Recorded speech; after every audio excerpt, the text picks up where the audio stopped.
Assalamualaikum warahmatullahi wabarakatuh. Selamat datang di channel YouTube kami. Terima kasih teman-teman sekalian yang telah berkunjung di channel YouTube kami. Video ini kami buat untuk menyelesaikan tugas ekonomi publik. Perkenalkan, nama saya Ayu Delawati sebagai moderator sekaligus penyaji. Di sini kami akan mempresentasikan tentang taxation and income distribution atau pajak dengan distribusi pendapatan dan taxation and efficiency. Materi yang akan kami presentasikan yakni perpajakan dan distribusi pendapatan yang akan disajikan oleh Elvida, lalu model keseimbangan parsial yang akan disampaikan oleh Fefti Resista, dan model keseimbangan umum yang akan disampaikan oleh Retno.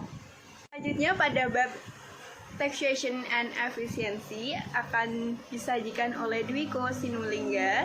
Lalu konsep kelebihan beban yang akan disampaikan oleh Muhammad Mastolka. Yang terakhir mengenai differential taxation of inputs yang akan disampaikan oleh saya sendiri. Akan dipaparkan juga mengenai studi kasus. Teman-teman, presentasi langsung saja saya serahkan kepada penyaji. Assalamualaikum warahmatullahi wabarakatuh. Perkenalkan, nama saya Elvida Eka Pratiwi dari kelompok 6. Yang pertama, saya akan menjelaskan tentang perpajakan dan distribusi penghasilan. Cara sederhana untuk menentukan bagaimana pajak mengubah distribusi pendapatan adalah dengan melakukan survei di mana setiap orang ditanya berapa dolar yang ia bayarkan kepada pemungut pajak setiap tahunnya. Misalkan harga sebotol anggur dihargai senilai 10 dolar. Pemerintah mengenakan pajak sebesar 1 dolar per botol. Sekali botol ini dibeli, pemungut pajak mengambil dolar dari tangan penjual anggur. Lalu seorang pengamat biasanya mungkin menyimpulkan bahwa penjual anggur telah membayar pajak itu. Namun pajak mendorong kenaikan harga menjadi 11 dolar per botol. Pemilik menerima jumlah yang sama per botol seperti yang ia lakukan sebelum pajak. Maka dari itu, konsumen membayar seluruh pajak dalam harga yang lebih tinggi.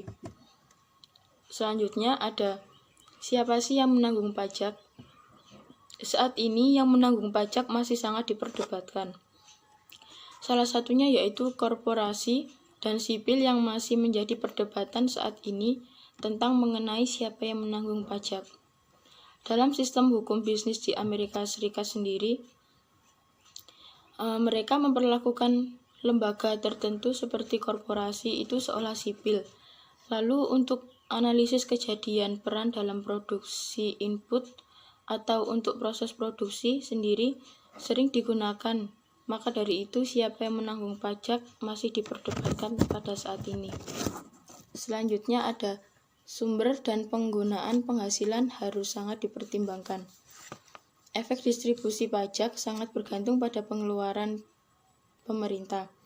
Pemerintah juga tidak dapat semena-mena menggunakan dana tersebut. Ini dikarenakan pada sisi penggunaan pendapatan, pajak juga akan mendistribusikan kembali dananya ke kaum miskin. Lalu, pajak juga dapat mengubah distribusi pendapatannya dengan mempengaruhi sumber pendapatan.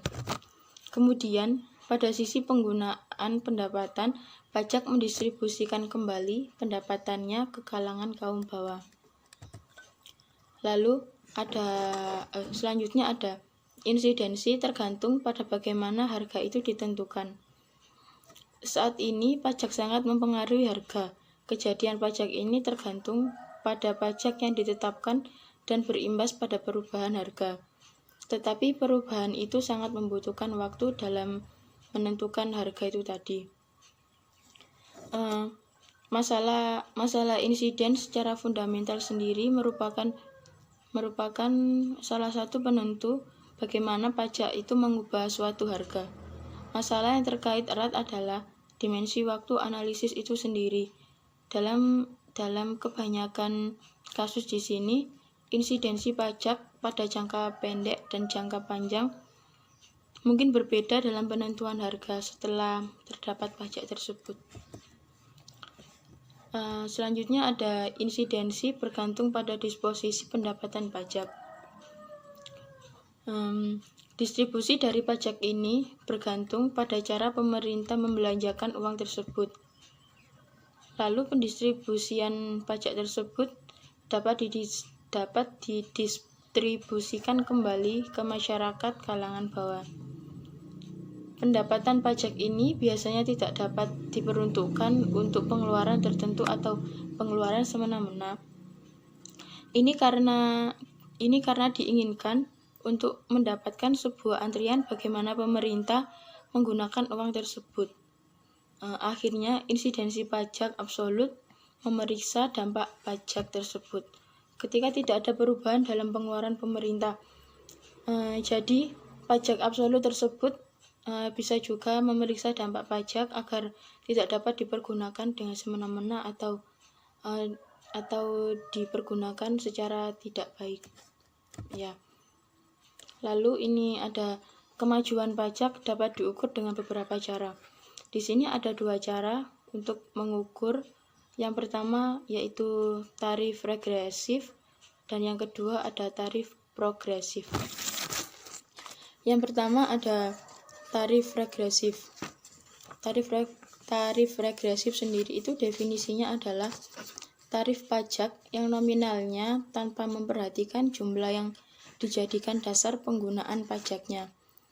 Contohnya sendiri itu pajak impor dan pajak penjualan merupakan contoh dari pajak regresif. Pembeli akan memiliki pendapatan rendah dan pembeli yang memiliki pendapatan tinggi akan selalu membayar pajak dengan persentase yang sama pada setiap pembeli barang impor atau pembeli barang yang dikenai pajak penjualan. Jadi intinya dia yang memiliki pajak impor dan yang memiliki pajak penjualan masing-masing menetapkan harga pajak itu sama gitu. Selanjutnya ada yang kedua ada tarif progresif. Tarif progresif adalah pajak yang presentasenya tergantung pada besarnya pendapatan yang diterima oleh wajib pajak. Contohnya di sini yaitu semakin tinggi pendapatan seseorang atau perusahaan, maka akan semakin tinggi pula persentase pajak yang harus mereka bayarkan.